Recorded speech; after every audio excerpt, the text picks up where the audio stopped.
നമ്മുടെ ഭരണഘടന.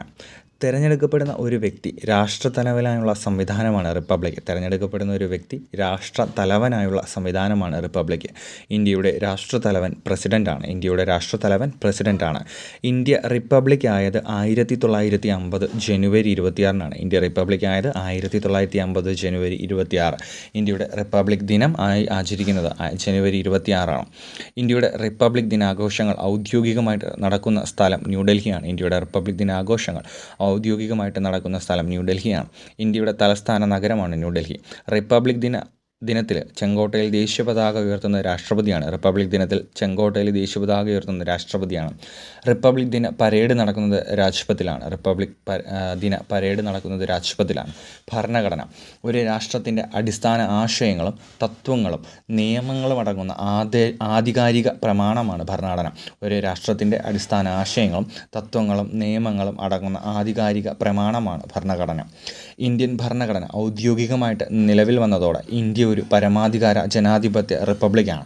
ഇന്ത്യൻ ഭരണഘടന ഔദ്യോഗികമായിട്ട് നിലവിൽ വന്നതോടെ ഇന്ത്യ ഒരു പരമാധികാര ജനാധിപത്യ റിപ്പബ്ലിക്കാണ്. രാഷ്ട്രത്തിൻ്റെ ഭരണം നടക്കുന്നതിനുള്ള നിയമങ്ങൾ ആവിർഭവിക്കുന്ന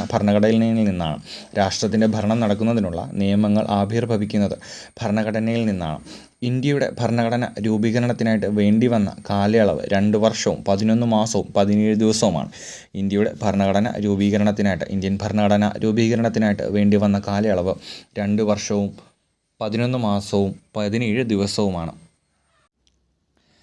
ഇന്ത്യൻ ഭരണഘടനയുടെ ഉള്ളടക്കം. നിലവിൽ വന്ന സമയത്ത് ആമുഖമുണ്ടായിരുന്നു. 395 അനുച്ഛേദങ്ങൾ, 8 പട്ടികകൾ, 22 ഭാഗങ്ങളുണ്ടായിരുന്നു. ആമുഖം, 395 അനുച്ഛേദങ്ങൾ, 8 പട്ടികകൾ, 22 ഭാഗങ്ങൾ. നിലവിൽ 12 പട്ടികകളും 470 അനുച്ഛേദങ്ങളും 25 ഭാഗങ്ങളുമുണ്ട്. ഭരണഘടനാ നിർമ്മാണ സഭ രൂപീകരിച്ചുകൊണ്ടാണ് ഇന്ത്യയുടെ ഭരണഘടനാ നിർമ്മാണ പ്രവർത്തനങ്ങൾ ആരംഭിച്ചത്. ഇന്ത്യൻ ഭരണഘടനാ നിർമ്മാണ സഭ ആരംഭിക്കുന്നത്. ഭരണഘടനാ നിർമ്മാണ സഭ രൂപീകൃതമായത് 1946 ഡിസംബർ 6-നാണ്. ഭരണഘടനാ നിർമ്മാണ സഭ രൂപീകൃതമായത് 1946 ഡിസംബർ 6-നാണ്. ഭരണഘടനാ നിർമ്മാണ സഭയുടെ ആദ്യത്തെ സമ്മേളനം ചേർന്നത് 1946 ഡിസംബർ 9-നാണ്. ഭരണഘടനാ നിർമ്മാണ സഭ രൂപീകൃതമായി 1946 ഡിസംബർ 6. ആദ്യ സമ്മേളനം കൂടി 1946 ഡിസംബർ 9. ഭരണഘടനാ നിർമ്മാണ സഭയുടെ താൽക്കാലിക അധ്യക്ഷനാണ് ഡോക്ടർ സച്ചിദാനന്ദ സിൻഹ. ഭരണഘടനാ നിർമ്മാണ സഭയുടെ താൽക്കാലിക അധ്യക്ഷൻ ഡോക്ടർ സച്ചിദാനന്ദ സിൻഹ. ഭരണഘടനാ നിർമ്മാണ സഭയുടെ സ്ഥിര അധ്യക്ഷനായിട്ട് തിരഞ്ഞെടുക്കപ്പെട്ട ഡോക്ടർ രാജേന്ദ്ര പ്രസാദ്. ഭരണഘടനാ നിർമ്മാണ സഭയുടെ സ്ഥിര അധ്യക്ഷനായിട്ട് ഡോക്ടർ രാജേന്ദ്ര പ്രസാദിനെ തിരഞ്ഞെടുത്തു 1946 ഡിസംബർ 11. 1946 ഡിസംബർ 6 രൂപീകരിച്ചു. ആദ്യ സമ്മേളനം ഡിസംബർ 9. രാജേന്ദ്ര പ്രസാദിനെ സ്ഥിരം അധ്യക്ഷനായിട്ട് തിരഞ്ഞെടുക്കുന്നത് ഡിസംബർ 11. ഭരണഘടനാ നിർമ്മാണ സഭ ഭരണഘടനയ്ക്ക് അംഗീകാരം നൽകിയത് 1949 നവംബർ 26. ഭരണഘടനാ നിർമ്മാണ സഭ ഭരണഘടനയ്ക്ക് അംഗീകാരം നൽകിയത് 1949 നവംബർ 26. ദേശീയ ഭരണഘടനാ ദിനം നവംബർ 26. ഇന്ത്യയുടെ ഭരണഘടന ഔദ്യോഗികമായിട്ട് നിലവിൽ വന്നത് 1950 ജനുവരി 26-നാണ്. ഇന്ത്യയുടെ ഭരണഘടന ഔദ്യോഗികമായിട്ട് നിലവിൽ വന്നത് 1950 ജനുവരി 26. ഭരണഘടനാ ഡ്രാഫ്റ്റിംഗ് കമ്മിറ്റി. ഭരണഘടനയുടെ കരട് തയ്യാറാക്കുന്നതിന് വേണ്ടി രൂപീകരിച്ച കമ്മിറ്റിയാണ് ഭരണഘടനാ ഡ്രാഫ്റ്റിംഗ് കമ്മിറ്റി. ഭരണഘടനയുടെ കരട് തയ്യാറാക്കുന്നതിന് വേണ്ടി രൂപീകരിച്ച കമ്മിറ്റിയാണ് ഭരണഘടനാ ഡ്രാഫ്റ്റിംഗ് കമ്മിറ്റി. 1947 ഓഗസ്റ്റ് 29. ഭരണഘടനാ ഡ്രാഫ്റ്റിംഗ് കമ്മിറ്റിയുടെ അധ്യക്ഷൻ ഡോക്ടർ BR അംബേദ്കറാണ്. ഭരണഘടനാ ഡ്രാഫ്റ്റിംഗ് കമ്മിറ്റിയുടെ അധ്യക്ഷൻ ഡോക്ടർ BR അംബേദ്കർ. ഇന്ത്യൻ ഭരണഘടനയുടെ ശില്പി എന്നറിയപ്പെടുന്നത് ഡോക്ടർ BR അംബേദ്കറാണ്. ഭരണഘടനാ നിർമ്മാണ സഭ അംഗീകരിച്ച വിവിധ റിപ്പോർട്ടിൻ്റെ അടിസ്ഥാനത്തിൽ ഡോക്ടർ BR അംബേദ്കറുടെ നേതൃത്വത്തിലുള്ള കമ്മിറ്റി ഭരണഘടനയുടെ ഒരു ഡ്രാഫ്റ്റ് തയ്യാറാക്കി. ആമുഖം എന്ന ആശയം ഇന്ത്യ കടമെടുത്തിരിക്കുന്നത് USA-യിൽ നിന്നാണ്. ഇന്ത്യൻ ഭരണഘടനയുടെ അടിസ്ഥാന ആദർശങ്ങളും മൂല്യങ്ങളും പ്രതിഫലിപ്പിക്കുന്നത് ആമുഖത്തിലാണ്. ഭരണഘടനയുടെ ആമുഖം എഴുതി തയ്യാറാക്കിയത് ജവഹർലാൽ നെഹ്റുവാണ്. ഭാരതത്തിലെ ജനങ്ങളായ നാം എന്ന വാചകത്തോടെയാണ് ഇന്ത്യൻ ഭരണഘടനയുടെ ആമുഖം ആരംഭിക്കുന്നത്. ഇന്ത്യൻ ഭരണഘടനയുടെ സത്തയും ഭരണഘടന താക്കോലും എന്നറിയപ്പെടുന്നത് ആമുഖമാണ്. നീതി, സ്വാതന്ത്ര്യം, സമത്വം, സാഹോദര്യം തുടങ്ങിയ പൗരന്മാർക്ക് രാഷ്ട്രം ഉറപ്പുവരുത്തേണ്ട ലക്ഷ്യങ്ങൾ ആമുഖത്തിൽ ഉൾപ്പെടുത്തിയിട്ടുണ്ട്. ഭരണഘടനയുടെ ഉദ്ദേശവും ലക്ഷ്യവും ആമുഖത്തിൽ വ്യക്തമാക്കുകയും കൃത്യമായി പ്രഖ്യാപിക്കുകയും ചെയ്തിട്ടുണ്ട്. 1976 ഭരണഘടനാ ആക്ട് രണ്ടാം വകുപ്പ് പ്രകാരം പരമാധികാര ജനാധിപത്യ റിപ്പബ്ലിക് എന്നതിന് പകരം ആമുഖത്തിൽ ചേർത്തത് പരമാധികാര സ്ഥിതി സമത്വ മതേതര ജനാധിപത്യ റിപ്പബ്ലിക് എന്നാണ്. 76 ഭരണഘടനാ ആക്ട് രണ്ടാം വകുപ്പ് പ്രകാരം രാഷ്ട്രത്തിൻ്റെ ഐക്യം എന്നതിന് പകരം ആമുഖത്തിൽ ചേർത്തത് രാഷ്ട്രത്തിൻ്റെ ഐക്യവും അഖണ്ഡതയും എന്നാണ്. 76 ഭരണഘടനാ ആക്ട് 2 വകുപ്പ് പ്രകാരം പരമാധികാര ജനാധിപത്യ റിപ്പബ്ലിക് എന്നതിന് പകരം പരമാധികാര സ്ഥിതി സമത്വ മതേതര ജനാധിപത്യ റിപ്പബ്ലിക് എന്നാക്കി. 76 ഭരണഘടനാ ആക്ട് രണ്ടാം വകുപ്പ് പ്രകാരം രാഷ്ട്രത്തിൻ്റെ ഐക്യം എന്നതിന് പകരം രാഷ്ട്രത്തിൻ്റെ ഐക്യവും അഖണ്ഡതയും എന്നുമാക്കി ആമുഖത്തിൽ. ഇന്ത്യൻ ഭരണഘടനയുടെ ആമുഖത്തിൽ സൂചിപ്പിച്ചിട്ടുള്ള അടിസ്ഥാന ലക്ഷ്യങ്ങളാണ്: 1. പരമാധികാരം, സ്ഥിതി സമത്വം, മതേതരത്വം, ജനാധിപത്യം, റിപ്പബ്ലിക്. പരമാധികാരം എന്ന് പറഞ്ഞാൽ ബാഹ്യവും ആഭ്യന്തരവുമായ കാര്യങ്ങളിൽ തീരുമാനമെടുക്കുന്നതിന് രാഷ്ട്രത്തിനുള്ള അധികാരമാണ്. പരമാധികാരം എന്നത് ഉദ്ദേശിക്കുന്നത് ബാഹ്യവും ആഭ്യന്തരവുമായ കാര്യങ്ങളിൽ തീരുമാനമെടുക്കുന്നതിന് രാഷ്ട്രത്തിനുള്ള അധികാരം.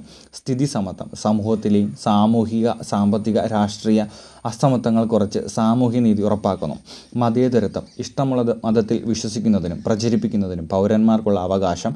രാഷ്ട്രം ഒരു മതത്തോടും വിവേചനം കാണിക്കില്ല. രാഷ്ട്രത്തിന് ഔദ്യോഗിക മതമില്ല. മതേതരത്വം എന്നുകൊണ്ട് ഉദ്ദേശിക്കുന്നത് ഇഷ്ടമുള്ള മതത്തിൽ വിശ്വസിക്കുന്നതിനും പ്രചരിപ്പിക്കുന്നതിനും പൗരന്മാർക്കുള്ള അവകാശം. രാഷ്ട്രം ഒരു മതത്തോടും വിവേചനം കാണിക്കില്ല. രാഷ്ട്രത്തിന് ഔദ്യോഗിക മതമില്ല. ജനാധിപത്യം ജനങ്ങൾ തിരഞ്ഞെടുക്കുന്ന ജനപ്രതിനിധികളുടെ ഭരണം നടത്തുന്നു.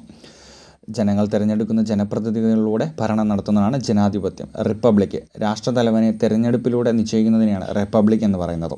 ഇന്ത്യൻ ഭരണഘടനയുടെ പ്രധാന സവിശേഷതകൾ: പാർലമെൻ്ററി ഭരണ സമ്പ്രദായം, മൗലിക അവകാശങ്ങൾ, മൗലിക കർത്തവ്യങ്ങൾ, നിർദ്ദേശക തത്വങ്ങൾ, നിയമവാഴ്ച, സംയുക്ത ഭരണവ്യവസ്ഥ, എഴുതപ്പെട്ട ഭരണവ്യവസ്ഥ, സ്വതന്ത്ര നീതിന്യായ വ്യവസ്ഥ.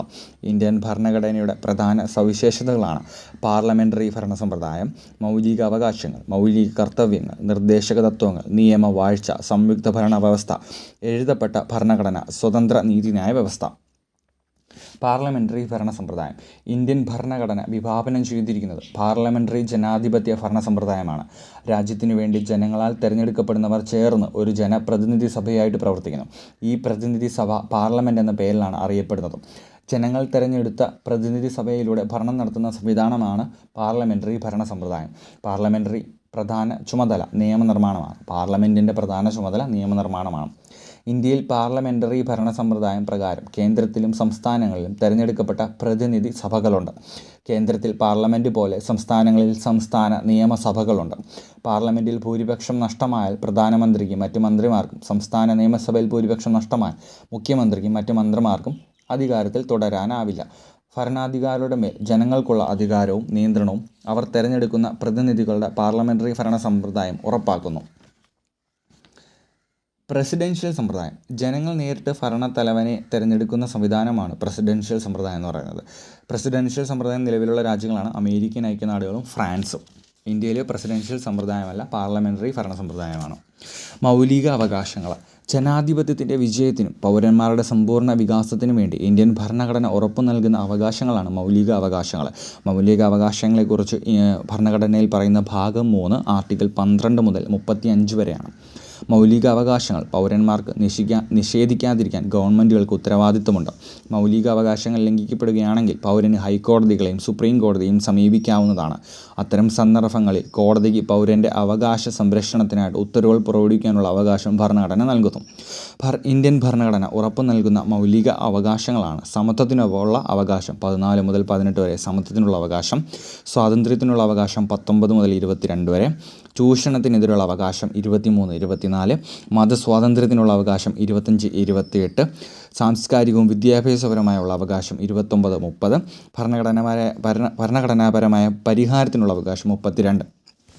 സമത്വത്തിനുള്ള അവകാശം, സ്വാതന്ത്ര്യത്തിനുള്ള അവകാശം, ചൂഷണത്തിനെതിരെയുള്ള അവകാശം, മതസ്വാതന്ത്ര്യത്തിനുള്ള അവകാശം, സാംസ്കാരികവും വിദ്യാഭ്യാസപരമായുള്ള അവകാശം, ഭരണഘടനാപരമായ പരിഹാരത്തിനുള്ള അവകാശം. ഇന്ത്യൻ ഭരണഘടന ഉറപ്പു നൽകുന്ന മൗലിക അവകാശങ്ങൾ എത്രയാണ്? 6 വിദ്യാഭ്യാസത്തിനുള്ള അവകാശം. 6 മുതൽ 14 വയസ്സുവരെയുള്ള എല്ലാ കുട്ടികൾക്കും സൗജന്യവും നിർബന്ധിതവുമായ വിദ്യാഭ്യാസം എന്ന മൗലിക അവകാശത്തെക്കുറിച്ച് പരാമർശിക്കുന്ന ഭരണഘടനാ അനുച്ഛേദം 21A ആണ്. എല്ലാ കുട്ടികൾക്കും ഗുണമേന്മയുള്ള പ്രാഥമിക വിദ്യാഭ്യാസം ഉറപ്പുവരുത്തുക എന്നുള്ള രാഷ്ട്രത്തിൻ്റെ ഉത്തരവാദിത്തം നിറവേറ്റുന്നതിനുള്ള സർക്കാർ പദ്ധതികളിൽ പ്രധാനപ്പെട്ടതാണ് സർവ്വശിക്ഷാ അഭിയാൻ. സർവ്വശിക്ഷാ അഭിയാൻ്റെ ആപ്തവാക്യം സർവരും പഠിക്കുക, സർവരും വളരുക. മൗലിക കർത്തവ്യങ്ങൾ. ഭാഗം 4A. മൗലിക കർത്തവ്യങ്ങൾ ഇന്ത്യൻ ഭരണഘടനയിൽ ഉൾപ്പെടുത്തിയ ഭേദഗതി 42-ാം ഭേദഗതിയാണ്. 1976-ലെ 42-ാം ഭേദഗതി പ്രകാരമാണ് മൗലിക കർത്തവ്യങ്ങൾ ഇന്ത്യൻ ഭരണഘടനയിൽ ഉൾപ്പെടുത്തിയത്. ഭരണഘടനയെയും ഭരണ സ്ഥാപനങ്ങളെയും ആദരിക്കാനും പ്രകൃതിയെ സംരക്ഷിക്കാനും ഇന്ത്യയുടെ മഹത്തായ സാംസ്കാരിക പാരമ്പര്യം കാത്തുസൂക്ഷിക്കാനും മൗലിക കർത്തവ്യങ്ങൾ പൗരന്മാരെ പ്രേരിപ്പിക്കുന്നു. മൗലിക കടമകളെക്കുറിച്ച് പ്രതിപാദിക്കുന്ന ഭരണഘടനാ അനുച്ഛേദം 51A ആണ്. മൗലിക കടമകളെക്കുറിച്ച് പ്രതിപാദിക്കുന്ന ഭരണഘടനാ അനുച്ഛേദം 51A ആണ്. ഇന്ത്യൻ ഭരണഘടനയിലെ മൗലിക കർത്തവ്യങ്ങൾ: ഭരണഘടനയെ അനുസരിക്കുകയും അതിൻ്റെ ആദർശങ്ങളെയും സ്ഥാപനങ്ങളെയും ദേശീയ പതാകയും ദേശീയഗാനത്തെയും ആദരിക്കുകയും ചെയ്യുക. ഭരണഘടനയെ അനുസരിക്കുകയും അതിൻ്റെ ആദർശങ്ങളെയും സ്ഥാപനങ്ങളെയും ദേശീയ പതാകയും ദേശീയഗാനത്തെയും ആദരിക്കുകയും ചെയ്യുക. സ്വാതന്ത്ര്യത്തിനു വേണ്ടിയുള്ള നമ്മുടെ ദേശീയ സമരത്തിന് പ്രചോദനം നൽകിയ മഹനീയ ആദർശങ്ങളെ പരിപോഷിപ്പിക്കുകയും പിന്തുടരുകയും ചെയ്യുക. ഭാരതത്തിൻ്റെ പരമാധികാരവും ഐക്യവും അഖണ്ഡതയും നിലനിർത്തുകയും സംരക്ഷിക്കുകയും ചെയ്യുക.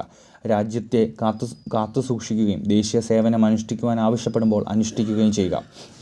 മതപരവും ഭാഷാപരവും പ്രാദേശികവും വിഭാഗീയവുമായ വൈവിധ്യങ്ങൾക്കതീതമായി ഭാരതത്തിലെ എല്ലാ ജനങ്ങൾക്കുമിടയിൽ സൗഹൃദവും പൊതുവായ സാഹോദര്യ മനോഭാവവും പുലർത്തുക. സ്ത്രീകളുടെ അന്തസ്സിന് കുറവ് വരുത്തുന്ന ആചാരങ്ങൾ പരിത്യജിക്കുക. നമ്മുടെ സംസ്കാര സമന്വയത്തിൻ്റെ സമ്പന്നമായ പാരമ്പര്യത്തെ വിലമതിക്കുകയും നിലനിർത്തുകയും ചെയ്യുക. വനങ്ങളും തടാകങ്ങളും നദികളും വന്യജീവികളും ഉൾപ്പെടുന്ന പ്രകൃതിയുള്ള പരിസ്ഥിതി സംരക്ഷിക്കുകയും അഭിവൃദ്ധിപ്പെടുത്തുകയും ജീവികളോട് കാരുണ്യം കാണിക്കുകയും ചെയ്യുക. ശാസ്ത്രീയമായ കാഴ്ചപ്പാടും മാനവികതയും അന്വേഷണത്തിനും പരിഷ്കരണത്തിനുമുള്ള മനോഭാവവും വികസിപ്പിക്കുക. പൊതുസ്വത്ത് പരിരക്ഷിക്കുകയും ശപഥം ചെയ്ത് അക്രമം ഉപേക്ഷിക്കുകയും ചെയ്യുക. രാഷ്ട്രം യജ്ഞത്തിൻ്റെയും ലക്ഷ്യപ്രാപ്തിയുടെയും ഉന്നത തലങ്ങളിലേക്ക് നിരന്തരം ഉയരത്തക്കവണ്ണം വ്യക്തിപരവും കൂട്ടായതുമായ പ്രവർത്തനത്തിൻ്റെ എല്ലാ മണ്ഡലങ്ങളിലും ഉത്കൃഷ്ടതയും വേണ്ടി അധ്വാനിക്കുക. 6-നും 14-നും ഇടയ്ക്ക് പ്രായമുള്ള തൻ്റെ കുട്ടിക്കോ തൻ്റെ സംരക്ഷണത്തിലുള്ള കുട്ടികൾക്കോ അതാത് സംഗതി പോലെ മാതാപിതാക്കളോ രക്ഷകർത്താവോ വിദ്യാഭ്യാസത്തിനുള്ള അവസരങ്ങൾ ഏർപ്പെടുത്തുക. നിർദ്ദേശക തത്വങ്ങൾ: സാമൂഹ്യനീതി ഉറപ്പാക്കുന്നതിനു വേണ്ടി രാഷ്ട്രഭരണത്തിനുള്ള നിർദ്ദേശങ്ങളായി ഭരണഘടനയിൽ ഉൾപ്പെടുത്തിയിട്ടുള്ള ഒരു കൂട്ടം നിർദ്ദേശങ്ങളാണ് നിർദ്ദേശക തത്വങ്ങൾ. ജനങ്ങളുടെ ക്ഷേമത്തിനും അഭിവൃദ്ധിക്കും രാഷ്ട്രപുരോഗതിക്കും നിർദ്ദേശക തത്വങ്ങൾ പിന്തുടരേണ്ടതുണ്ട്. നിയമനിർമ്മാണ പ്രക്രിയയിലൂടെയാണ് ഗവൺമെൻറ് നിർദ്ദേശക തത്വങ്ങൾ നടപ്പിലാക്കാൻ ശ്രമിക്കുന്നത്. നിർദ്ദേശക തത്വങ്ങൾ നടപ്പിലാക്കുന്നതിനായി കോടതിയെ സമീപിക്കാൻ ആവില്ല.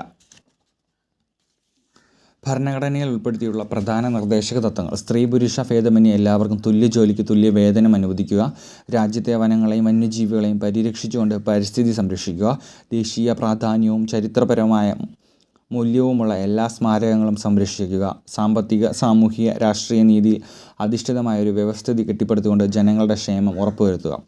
നിയമവാഴ്ച: നിയമത്തിന് മുന്നിൽ എല്ലാവരും സമന്മാരാണ് എന്നതാണ് നിയമവാഴ്ച കൊണ്ട് ഉദ്ദേശിക്കുന്നത്.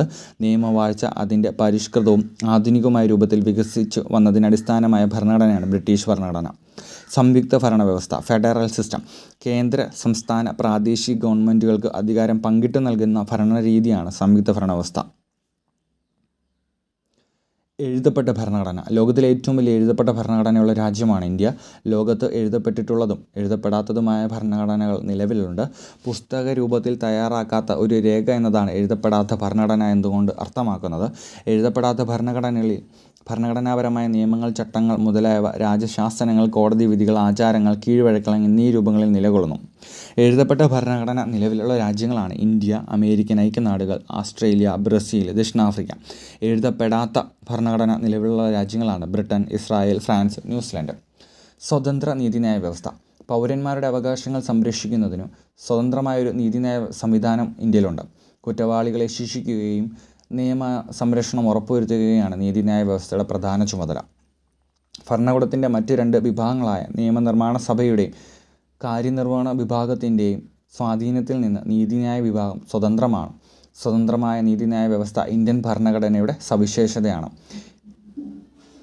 ഇന്ത്യയിലെ പരമോന്നത നീതിപീഠം സുപ്രീം കോടതിയാണ്. സംസ്ഥാനങ്ങളിലെ ഏറ്റവും ഉയർന്ന കോടതി ഹൈക്കോടതിയാണ്. ക്രിമിനൽ കേസുകളുമായിട്ട് ബന്ധപ്പെട്ട് താഴ്ന്ന കോടതി മജിസ്ട്രേറ്റ് കോടതിയാണ്. സിവിൽ കേസുകൾ കൈകാര്യം ചെയ്യുന്ന ഏറ്റവും താഴ്ന്ന കോടതി മുൻസിഫ് കോടതിയാണ്.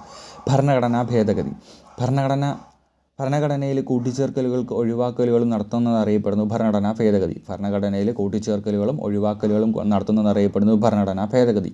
കാലഘട്ടത്തിനനുസരിച്ച് ഭരണഘടനയിൽ മാറ്റങ്ങൾ വരുത്താൻ പാർലമെൻറ്റിന് അധികാരമുണ്ട്. എന്നാൽ ഭരണഘടനയുടെ അടിസ്ഥാന തത്വങ്ങൾ ഒരിക്കലും മാറ്റാൻ കഴിയില്ല. വിദ്യാഭ്യാസം മൗലിക അവകാശമാക്കിയ ഭേദഗതി നടന്ന വർഷം 2002-ലാണ്. ഭരണഘടന നിലവിൽ വന്നപ്പോൾ മൗലിക അവകാശമായിരുന്ന സ്വത്തവകാശം മൗലിക അവകാശമല്ലാതാക്കിയ ഭേദഗതിയാണ് 44-ാം ഭരണഘടനാ ഭേദഗതി.